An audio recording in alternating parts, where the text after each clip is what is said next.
This is a worksheet that we did last week. This is my key to it. They were using money word problems. You can see here some of them had like 2-step problems for them. Some of them were just 1 step. So this one's multiplication. This one had to do with adding and then subtracting, adding and then subtracting.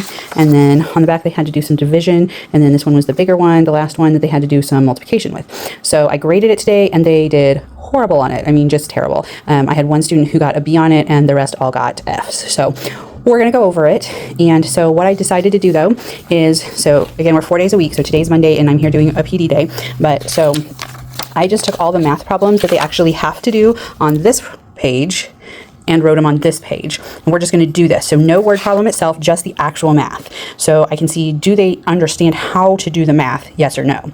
So that will kind of help me. Is it that they couldn't do the math part or they didn't understand the word problem part? So we're going to do this tomorrow, which is Tuesday. We're going to do this one on Wednesday. So we're going to do the same one that we've already done once, but we'll do it together. So this they're going to do by themselves. This we're going to do together. And then they're going to do this one, which is the same one, but I just went and changed the numbers. So like this one, it was $2.30 plus $5.50, and this one's going to be $1.30 plus $5.50. So just having them do the same concepts, but I just changed the numbers around a little bit. This one on the first one had 5 coffee mugs. This time it's going to be 6 mugs. And then same thing here. We're just going to change the numbers a little bit. So this way we will, again, my goal is, can they actually do the math? Then reteach them on Wednesday how to do the problems themselves. And then on Thursday, they'll have time to actually practice it by themselves, just with different numbers, same concept, same problems. So by the time they get here, they will have seen the actual worksheet. This will be the 3rd time they're doing it. This time it'll just be different numbers. So I'm hoping that by Friday we'll be able to see some results, because again, some of them it might take them a little longer on this one. So I will give them Thursday and Friday as usually a catch-up day, especially in math. So hopefully they'll get it all done. We shall see what happens. All right, well, it's the end of Monday. It's actually after 5 o'clock. It's 5:09 according to my school clock. So it's about time I go home, since I got here at 7. So I was able to get some stuff organized and just some data put in some binders. I was able to get stuff ready for this week and some for the next couple weeks as well for different subjects. And so that was very nice. I was able to clean off part of my desk. That used to have a pile of papers. Yes, there's still piles, but the piles are much smaller than they used to be. Here's my computer area, much less than it used to be as well. That desk over there, had a bunch of papers on it for us to put in the data binders, and my para was able to get that done today, so that was very nice.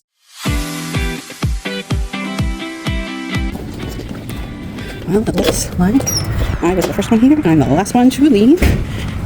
I don't do that often, especially here. I used to do that all the time at my old job, but not anymore. But I guess today I'm first one here, last one done.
Good morning. I am making a fun flavored water today. I am dressed, this is Spirit Week for the Super Bowl, and it's dressed as your favorite player, and I'm dressed as a referee. I have this left over from when I used to do a classroom transformation for my room, which was the Knowledge Bowl. So I just thought I'd go ahead and wear it for today. I do have my penalty flag here, so I wear it in my pocket, and I do have a whistle. I think it's at school though, so I will grab my whistle when I get to school. So today's water, I'm going to do, basically it's kind of like a Baja Blast, if you ever had a Mountain Dew Baja Blast, and I miss the fact that I can't have sodas anymore because I can't do the carbonation. It just hurts my tummy. So I did 1 packet of, I know it's hard to see this one, but it's the Kiwi Lime Skittles, and then this one is a citrus Crystal Light. It does have caffeine in it. I do have some that are a citrus that is not caffeine, but lately I've been needing a little bit of caffeine. So, and then I'm going to do 3 pumps of the Mermaid from Skinny Syrups. Enjoy. About the United States Constitution. A, gives the national government unlimited powers. B, explains how our state governments are set up and how they operate. C, is the basis of all of our laws. Or D, has stayed the same since 1791. Number 52, and if I go too fast, let me know, we can always go back. Okay. Number 52, the idea that the federal government shares powers with state and local governments is called federalism, B, dividing great power, C, popular sovereignty, or D, judicial review. You can cross out ones where you're like, I know it's not that. If you need to guess, that'll bring you down to fewer options.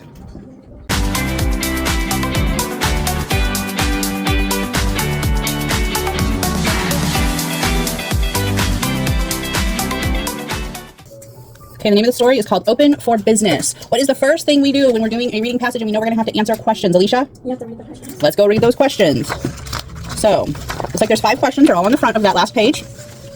So number 1 says, retell the story in your own words. So what that means is you're going to have to pay attention to what happens at the beginning, middle, and end. We're not going to underline that because you're just retelling it. So you're just, if I've never heard this story before, please get your finger out of your nose. If you've never heard this story before and you're telling it to someone that's never heard it, you tell the story to them. That's what it means when you retell the story, okay? Number 2 says, describe Mr. Warner's character. What evidence from the text helps you describe him? So we're going to underline what evidence we have to explain his character, okay?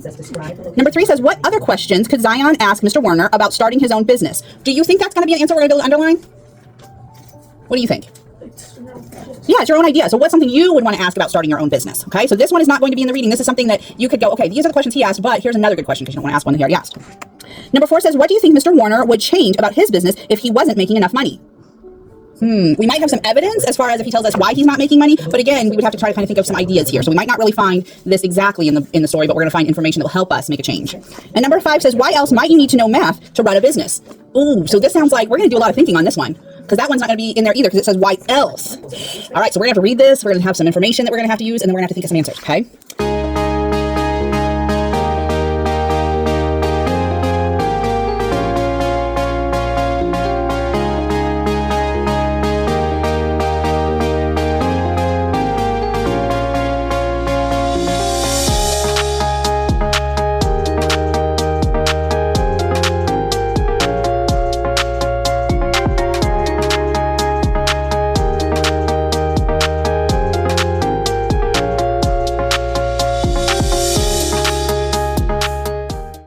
So if you start there at the bottom, it says, but I also have to make sure that it's not too expensive. So does that mean he's looking out for his customers? Yeah. And that it tastes delicious. Okay, he cares about his product. Otherwise, no one will want to come to my shop.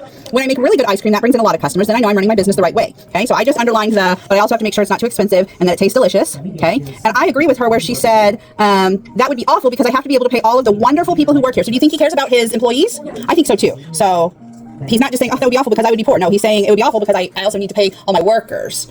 So I'm going to put a 2 by these just so that I remember that this goes with number 2, since I'm going to kind of paraphrase it. There's one more thing that I could think of that I would like on this last page too that might talk about his character.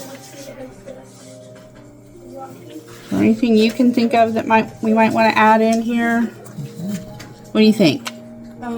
Second paragraph,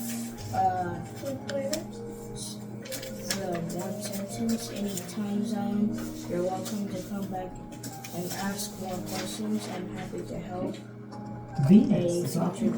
Yeah, I'm happy to help a future business leader. So that tells us about his character. He's nice, he's kind, he's giving, he wants to help people. So I think that would be 3 great pieces of evidence to be able to show exactly what his character is. So I would talk about in my answer here to number 2, where it says describe Mr. Warner's character, what evidence from the text helps you describe him. I would say he cares for his customers because he doesn't want the ice cream to be too expensive but wants it to taste good. He cares about his workers because he talks about wanting to make sure he can pay them all. And then I would say he's kind to others because he wants to help future business leaders. That's the kind of answer I would like to see there, okay? If you need to write some of it on the back, absolutely just put an arrow and then put number 2 and write that on the back. Yes, sir. Can I tear the back page off? Yes, you guys can take the page off so that you can do it. We're not writing right now, we're just underlining right now. All right, so one of the things that we have been working on was the math, and I said that we were going to go over I was going to have them do the actual math problems for the money worksheet that we did that everybody did poorly on. So I had written it out, and this is my answer key here for that. And so we had some addition, subtraction, multiplication, and division. There's only one division problem that had to do with money, and it went terrible. So what we're realizing is, yes, they are having a hard time with their actual word problems, but it looks like they're also having a hard time with the actual math process. So that helps us understand, okay, all of the bad grades weren't just because they don't understand word problems or what they were doing and not money, but it was actually the fact that they can't actually do the addition, subtraction, multiplication, and division of the problems. So that helps me figure out how we're going to proceed from here. So we did this one yesterday, and like I said, the highest I got was an 80%, which was good. I have a 70, and the rest are a 160, and the rest are 40 and below. So like they failed miserably, not just kind of sort of a little bit. So when there's only 10 problems, I gave them a point for the answer being correct, and then a point for having the dollar sign. So 50% of this was just having the dollar sign on there, and I have some that got in the 40s. I have one that got in the 20s. So actually I have two in the 20s, it looks like. So they're not even putting the dollar sign on money problems. So again, this is an issue. So that's what we're gonna try to work on today. We're gonna actually work on the math problems, the word problems themselves, but we're gonna do it together. So hopefully it'll help them see not only how to do the word problem, but also the process of whatever it is. Again, they're having a hard time when they're borrowing, when they're subtracting. Some of them, like this one is $10 minus $7.80. So a lot of them just put 80 cents and then did 10 minus 7. They didn't actually subtract from the zeros. So that was one that they were having a hard time with. Even just regular borrowing, they were having a hard time with, it looks like, based on the results. The multiplication, we did one that was 250 times 5, and they just did not multiply correctly. When we got to the 20 and 30 times numbers, they also did not do the times zero. So I had one that actually just did $1.50 times 0, so her answer was all zeros. A lot of them did $1.50 times 2. Some of them just totally messed it up, and I don't know what they did. With $30 times 30 kids, same thing. A lot of them just put ended up putting 90 instead of 900. So just kind of left that whole zero out. I'm not sure. I even wrote the problem out so that it had the zeros. So, and this is backwards, but still, there's the zeros. So that way they would see they had to do it, not just 30 times 30. That way they would have their decimal point. They didn't do it. So, again, that's my answer key. So that's one thing we worked on. Yesterday we did reading. They had to do some comprehension questions, and I made them go back and underline the correct answer. So we read the questions first, then we went back and we underlined the answers in the actual reading themselves. One of the sections of 4th and 5th grade, they actually had some fill in the blanks, so I made them put a box around the words that go in the blanks, and I still had some fail. So I'm not sure what to do other than just continue doing it, which is what we're doing. And so today we did our second one of it, and I have not graded those yet. I haven't had time to sit down to grade them yet. So we'll see what they did. We did a little punctuation worksheet, punctuation capitalization. So this one, just covering up a student's name here. So obviously they needed to capitalize did, and it's a question, so they need a question mark, and then capitalize the and the name Phil.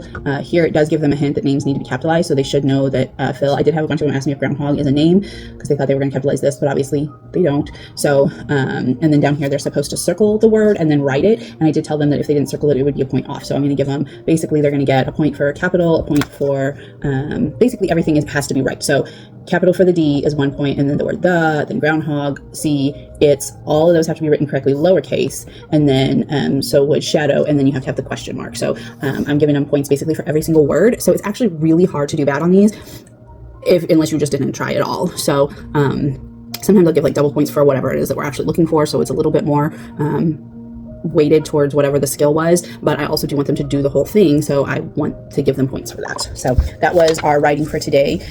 We did a picture prompt yesterday, so some of them did not get done with their picture prompt, so hopefully they can get that completed today if they did not finish that. I'm looking here, it looks like I have yet more stories. Stories from yesterday that didn't get done.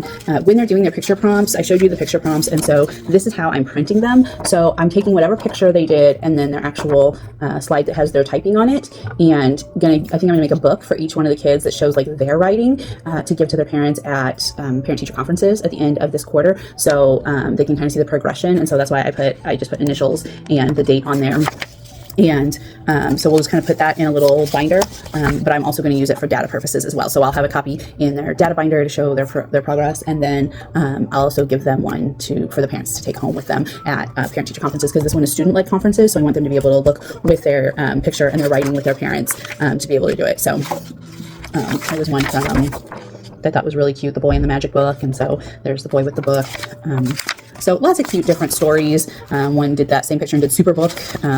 The zebra ones that I showed you, the first one that we did, we have the first zebra to walk the rope. Zebra walks the tightrope. 2 kittens. I have a student, we decided at some point in time somebody must have told him that you have to start with a place. Like as far as your setting has to be like a place, because he has in St. Louis, Missouri, and then one of them is in St. Paul, Minnesota, and same kid in New York City. Then let's see, in Juneau, Alaska. So they all start with an actual real place. So I thought that was really cute that he did that, and that he's been putting actual things. I have one student who apparently likes the name Jamal, I guess, because his zebra is named Jamal. He has a shark named Jamal. The boy's name is Jamal. So it's just cute. It's funny what kids get stuck on and what they like to keep adding. We do try to encourage them to get out of a rut and not use the same thing. So yeah, here's Jamal, the amazing fish. So they're so fun. I love it. So I don't have a whole bunch of them printed right now, just because this is my 4th, 5th, 6th, 7th, and 8th graders are all doing these. So I have a lot more to print. I got started on that yesterday and ended up not getting done. We did give multiple tests yesterday. At one point in time, I was reading a story with one group and giving a spelling test to another student, while my para was in the same room and giving a science test. And she was reading it and then having to scribe for a student, which it was on the computer, so she was typing. So our classroom is always busy. I had 8th graders take the U.S. Constitution test. We took it yesterday, and then they finished it up today because it's a 100-question test. If our kids pass it in 8th grade, they don't have to take it in high school, because our school district does not have a high school. So technically, one of the requirements to graduate 8th grade is to be able to pass the U.S. Constitution test, and then that means they don't have to take it when they're in high school. Well, unfortunately, all 3 of my kids this year did not pass. This is the first time this has happened, but they also all 3 refused to study. So I can't make them do their work, and I can't make them study. This is stuff you have to learn. I mean, there's some amendments they have to know. There's, what do the different branches do? What is the House and the Senate responsible for?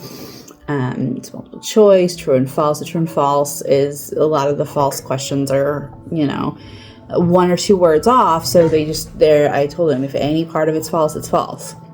So, yeah, they didn't do well at all. So they also get to, if they pass the test, they get to go on a trip. So they get to go to Jeff City, and they tour the Capitol and the penitentiary up there. So it is a reward trip. It's an all day thing. They leave early in the morning, come back late at night. So parents have to bring them to school and pick them up at night. But it's a great trip. I mean, I think it would be cool. I went to Jeff City with my 4th graders, and I thought it was neat to do that. So, but hopefully they do get a chance to retake it tomorrow. So hopefully they'll do better. And I told them they've got to study. We might take some time today to study with them after we do some stuff. But ultimately it's up to them to study for the test. And they didn't, 2 of the 3 didn't even do a lot of the work from class. So of course you're not doing the work, you're not studying. Surprise, surprise, you didn't pass the test. So usually with my kids, I give them I give them cards that are directly from the test, flashcards, and we go over them with them a couple of times, but then they're supposed to study them outside of class. And they're not. The teacher gives all of the kids a booklet that they can study that is exactly to the test. True, false, exactly. So mine, just the information is there, but hers is literally set up just like the test. So there's no reason not to get a good grade on it. I don't know how many other students did not pass in the 8th grade. It's a small class anyway. I think there's only 16 kids in that grade. So it'll be interesting to see how many of them passed and how many of them did not pass. And I mean, last year my kids had the highest scores because we studied and they worked hard. The students I have this year actually have more ability but wouldn't put in the work. So hopefully we can get it. We do want them to pass.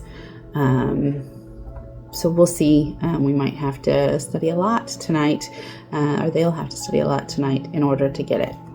All right, so, cars, 0 plus 0. 0. Okay. I'm sorry, minus 0 minus 0. Okay. Alicia, 5 minus 0. 5. Okay. I'm not taking anything away. John, can we do 3 minus 5? No, we can't. So what do we need to do, guys? Yes? You have to take the 4 away. I have to borrow from the 4. Yeah, So borrow from- I'm going to take this 4 and turn it into a 3. That's going to give me 10. So now I have 13 minus 5. So what's 13 minus 5 going to equal? Alicia? 8. 8. Okay. Then 3 minus nothing is going to be what? 3. 3. Okay. So I'm going to put my decimal point. So I'm going to go 1, 2, decimal point, dollar sign. So our answer would be $38.50. So our question was, how much does she need to pay in total? So $38.50, $38.50. What is the central lesson? Write the word total right You're here. gonna write pretty much. And you're done with that problem. What the Okay, lesson is. so go ahead and write that down. Our next question says, coffee mugs cost $2.50 each. How much do 5 coffee mugs cost? What are we going to do to figure this one out? Yes, sir. 250 times 5. Right, we're just going to multiply, right? Okay, so we're going to do $2.50 times 5. So write that problem down and see if you can figure that out. Okay, so some people had an answer that was $2.55. Okay, it's not here, but on the worksheet the other day. Okay, And then just kind of write why you think. does that even make and why you sense? think that's what it If you thought about it, if one cost me $2.50, story to support are 5 of them going to cost me $2.55? Okay, No. what is the So central when you're lesson? doing these problems, you really also need to think, okay, does this even make any sense?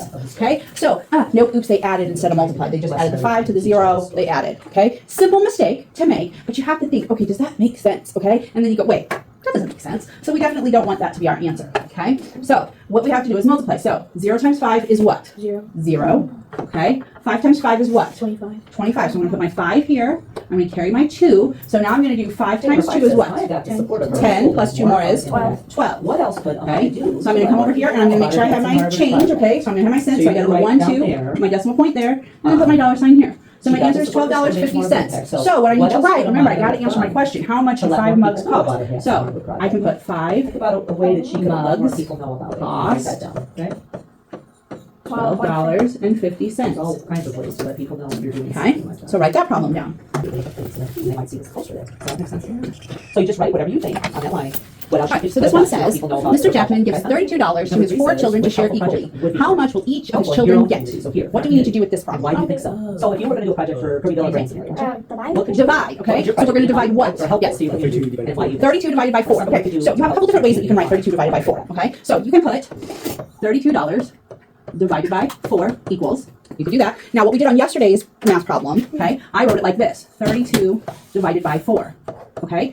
Either way, these are the same problem, okay? This just sets it up for how you do long division, okay? So, which one do you like better? This one or this one? Which one do you like better? This one? Okay, which one do you like better? Explain why that would be a good idea. That one. Okay. This one? Okay, which one do you like better? This one over here? Okay, either one is fine, as long as I see what you're doing.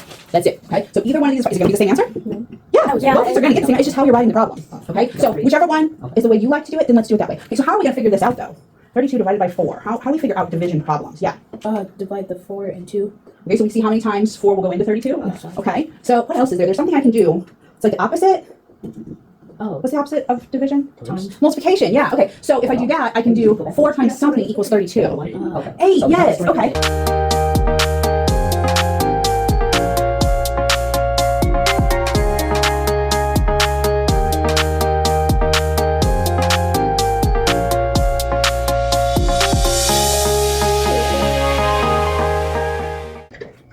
Hello, it is Thursday, and in case you couldn't tell, today is 80s Day. It's Throwback Thursday, so I am, of course, in my 80s get up. See these are my socks. They're my cool socks. They look like, they're twisted, but they're supposed to look like Converse shoes going all the way up. So it's fun. We're having, here's my necklaces, my little gloves, got lots of bracelets, 80s, the excess was what was awesome. So, but today we are continuing to work on our reading stories. Again, I'm making them underline the answers so that they know that, okay, I have to go back and look. We read the questions first, then we go back and underline the answers, and then they have to write the answers themselves. So we've talked about restating the question and the answer.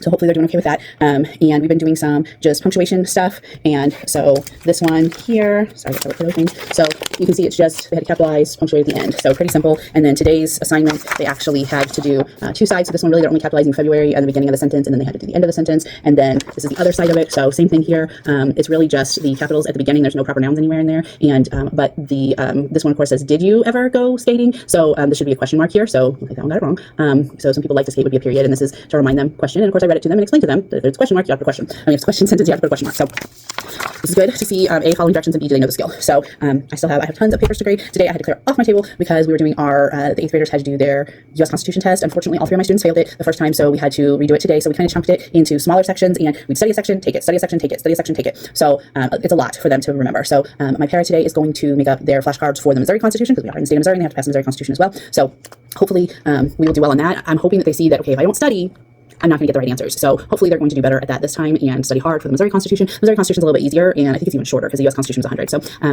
hopefully we'll do well on that. And the math that we have been working on, I've been telling you, we did like just the problems. And then yesterday I actually went through and we did the problems together so they could see how to do each of the problems, including like the actual steps of like the multiplying, the division problem, and then this one that has lots of zeros in it and multiplying by 20 and 30. So they have to do that today. I just changed some of the other numbers so that they still, it's the same concept, but different numbers. So we'll see how they do on that. Again, they had not done very well on it the first time, so I'm hoping we do a lot better on it this time.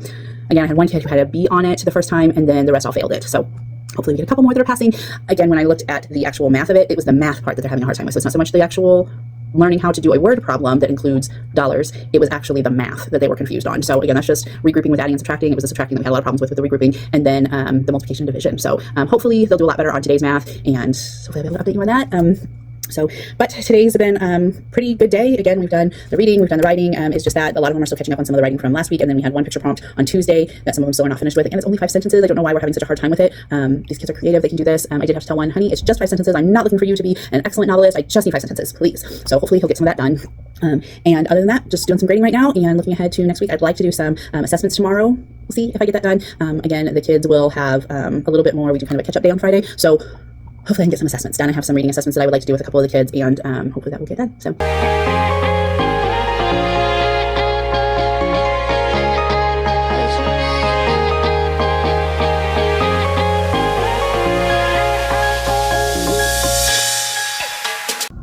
Hello, happy Friday. So today we are kind of just doing our catch-up day.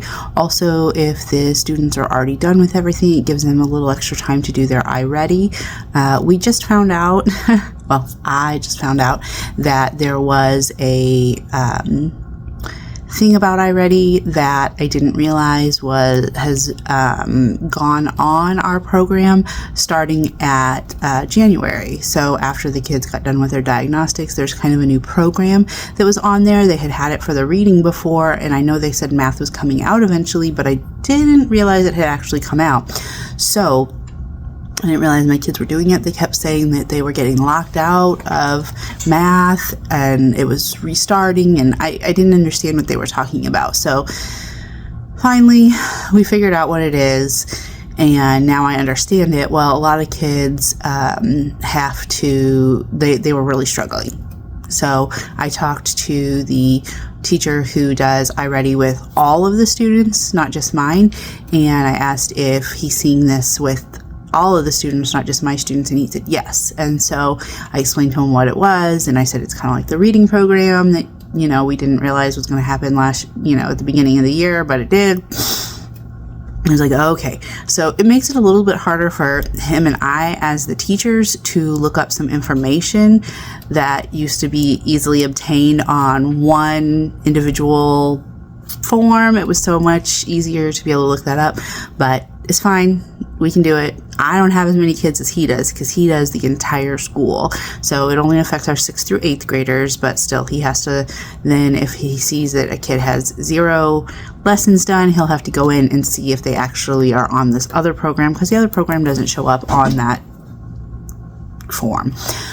So we talked about it. We talked about our kids get some rewards for the amount that they get done. So about maybe changing it up a little bit for any of the kids, not just mine, but any of the kids who are on this other program, because instead of it being like, here's a lesson, you finish it, you get done, go.